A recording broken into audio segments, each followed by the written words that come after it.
concluimos el libro de Miqueas con esas lecciones, ese aprendizaje que me ha ido dejando a lo largo de la lectura y del estudio. Y algo que me ha impresionado es que cuando lo leí por primera vez y empecé a estudiar algo, había muchas partes que no entendía, que no me quedaban claras. Sin embargo, al final de todo, me he dado cuenta que este libro, aparte de que sí que es verdad que habla de esas consecuencias que tiene el pecado y remarca ese juicio que iba a caer sobre algunas ciudades, lo que más remarca por encima de todo esto, por encima del pecado, por encima de todo el mal que había, es que el amor y la misericordia de Dios siempre vencen a todo lo demás. El amor siempre vence al odio. Y esto es lo que me impresiona, el cómo Dios nos va dejando a lo largo de toda la Biblia esa idea, esa, más que idea, realidad, que Dios nos ama de una manera inexplicable y que ese perdón que Él nos brinda es incomparable con el perdón humano, porque fijaos todas las maldades, toda la corrupción que había, los ricos, aquí nos habla que eran ricos no por su propio mérito, sino por los robos, por oprimir al pobre, por aprovecharse del prójimo. Entonces, ¿cómo Dios perdonaba todas estas maldades? Pues porque su misericordia era infinita y si ellos se daban cuenta de ese mal que estaban haciendo, que Dios se lo estaba diciendo para abrirles los ojos, porque Dios lo que hace es abrirnos los ojos. Él quiere que veamos la verdad y que caminemos en la verdad. Así que, si ellos se arrepentían, Dios tenía esa gran misericordia con ellos. Vemos cómo este libro es muy importante en la historia de la humanidad porque nos dice el lugar del nacimiento del Mesías. Este libro anticipa el lugar de nacimiento de Jesús, donde dice que sería en Belén Efratá, que Belén significa casa de pan, quedaos con esto para luego el Nuevo Testamento, y Efratá significa fecunda. Hablaba de juicio. Y no simplemente este libro habla de juicio, sino que también habla de esas razones de por qué este juicio va a venir. Y esto lo lleva después a unas promesas de restauración.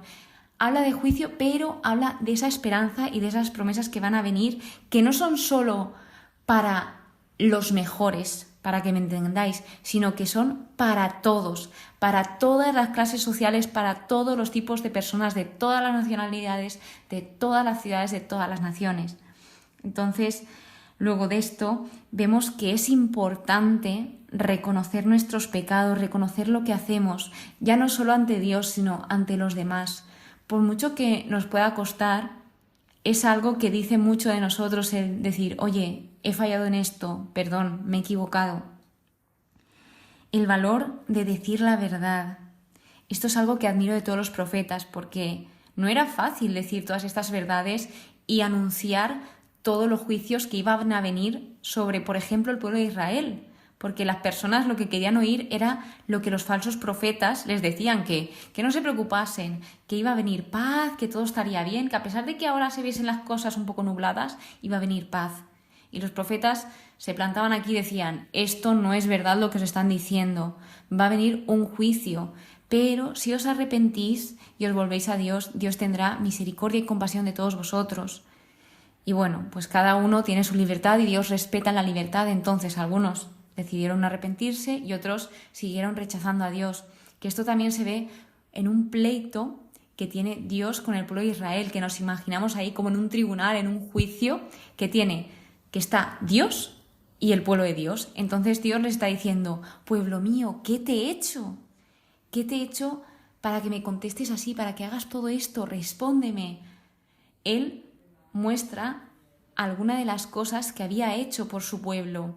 Y su pueblo lo que hizo fue responderle con rechazo. Por ejemplo, en el caso de los profetas, de los jefes, de los sacerdotes, en lugar de tomar sus responsabilidades y de hacer caso a Dios y de intentar hacer lo que Él les decía por su bien, ellos hacían todo lo contrario que se les decía. Ellos odiaban el bien y amaban el mal, aborrecían la justicia y torcían el derecho, además de que ellos funcionaban conforme al soborno.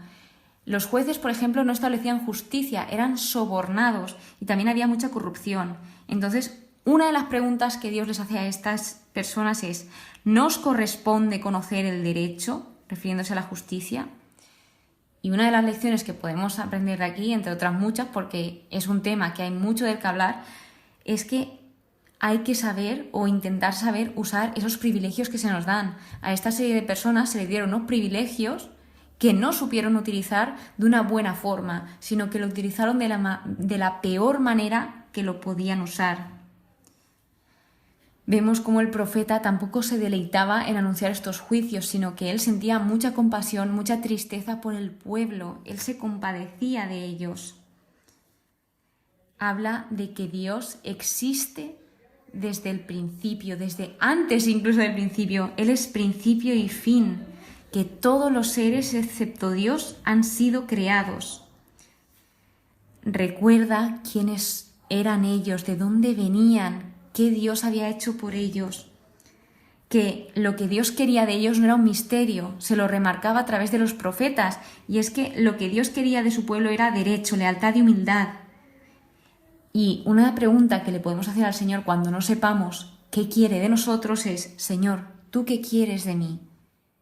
Y ahí el Señor seguro que de una forma u otra nos contestará como hacía con su pueblo en la Biblia. Dios escuchaba y respondía a cada súplica y cada oración, pero ya dependía de cada uno si escucharlo o no. No alegrarse de las desgracias de los demás, ni de la de nuestros enemigos.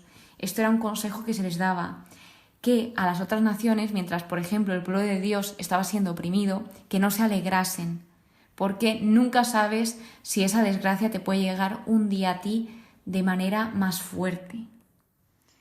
Habla de esa relación restaurada que tendrían el pueblo de Dios con Dios y de que también las naciones fueron testigos del amor y del poder de Dios en acción, ya no solo de palabra a través de los profetas, sino que también vieron cómo Dios actuaba, cómo Dios obraba. Y en cuanto al perdón, Dios nos perdona, Dios ama la misericordia.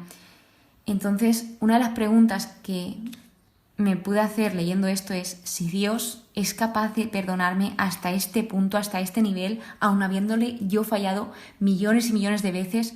¿Cómo no voy a perdonar a alguien que a mí me ha hecho daño y no ha hecho, ni la mitad, ni más de la mitad del daño que yo he podido hacer a otras personas o incluso a Dios? No lo he dicho, pero aparte de hablar del nacimiento del Mesías, nos introduce un poco quién será. Habla de que el Mesías es la paz, que es libertador, que vendrá a liberar. Y este libro también tiene muchos juegos de palabras, el profeta usa juegos de palabras, que el nombre del profeta significa quién como Yahvé, y el libro acaba así, respondiendo: ¿qué Dios hay como tú, que haga todas estas cosas? Una mente humana no comprende todas las cosas que hace de Dios. Ese amor tan inmenso, el cómo Él se compadece de su pueblo aun a pesar de todo lo que han hecho, su justicia, su fidelidad, el que Él es guía, es verdad, es maestro, rescatador, dador, nos da millones y millones de bendiciones que no sabemos ver, que no somos conscientes a veces y que Él es único. Él advierte, nos da oportunidades, quiere relacionarse con nosotros y lo intenta, Él lo intenta, siempre respetando la libertad. Él recoge, reúne, nos cuida, nos da seguridad y se ve el ejemplo de relación que tenía Miqueas con Dios de una forma muy breve, porque el libro no está hablando continuamente de la relación, pero de lo poco que habla se ve cómo el profeta aguarda y espera en Dios y confía. Sobre todo confía en Dios, que otra de las cosas que estaba sucediendo a causa del pecado del pueblo es que las relaciones humanas se estaban desmoronando, ya nadie podía confiar en nadie, y como Dios usa todo para bien, Él también nos puede transmitir ese mensaje de que teniéndolo a Él, Él nunca nos va a fallar. Tal vez el ser humano nos traicione, nos decepcione, pero Dios nunca hará eso porque Él es fiel. Entonces esto ha sido la conclusión y mis reflexiones del libro de Miqueas. Espero que te haya gustado. Muchísimas gracias por estar aquí. Un libro más, una conclusión más. Te espero con mucha emoción en el siguiente episodio, donde empezamos un nuevo libro de otro profeta menor que se llama Nahum. Que pases muy pero que muy buen día y que Dios te bendiga.